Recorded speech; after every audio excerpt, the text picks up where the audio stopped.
pour la Poste, le plan de relance a été l'opportunité d'anticiper et d'accélérer nos investissements sur nos axes stratégiques que sont d'une part l'accueil du client, ensuite les problématiques de développement durable et enfin tout ce qui touche la modernisation de notre appareil de production. Sur chacune des 2 années, nous avons décidé d'augmenter nos investissements de 25%.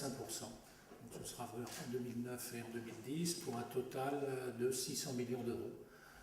À la fin de cette année, nous aurons engagé et décaissé 240 millions d'euros et nous ferons donc le solde des 600 millions l'an prochain.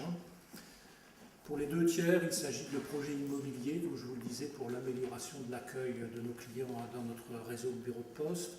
Nous avons fait le choix de privilégier des opérations plutôt de taille moyenne, de manière à ce que cela concerne et irrigue l'ensemble du territoire, y compris bien évidemment les départements d'outre-mer.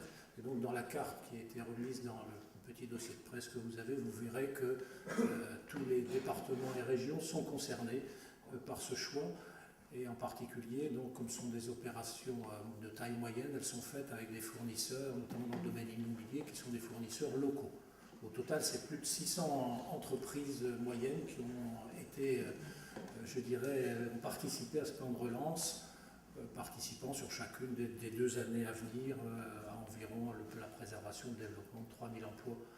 Et autre point important pour nous, c'est donc tout ce qui touche l'efficacité énergétique de nos bâtiments, puisque ça a été l'occasion de réaliser un certain nombre d'opérations d'amélioration de ce bilan ou d'amélioration également de l'accessibilité pour nos clients sur les sites où nous n'étions pas encore. Voilà. Donc au total, une volonté sur 2 ans de réaliser 2000 opérations. La carte que vous avez en présente 1000, c'est notre participation en 2009. Nous aurons la même problématique en 2010, donc 2 tiers de rénovation de bureaux de poste pour l'accueil de nos clients. Je pense que ceux qui vont dans Paris en ce moment en voient un effet assez visible, mais il n'y a pas que Paris, bien évidemment.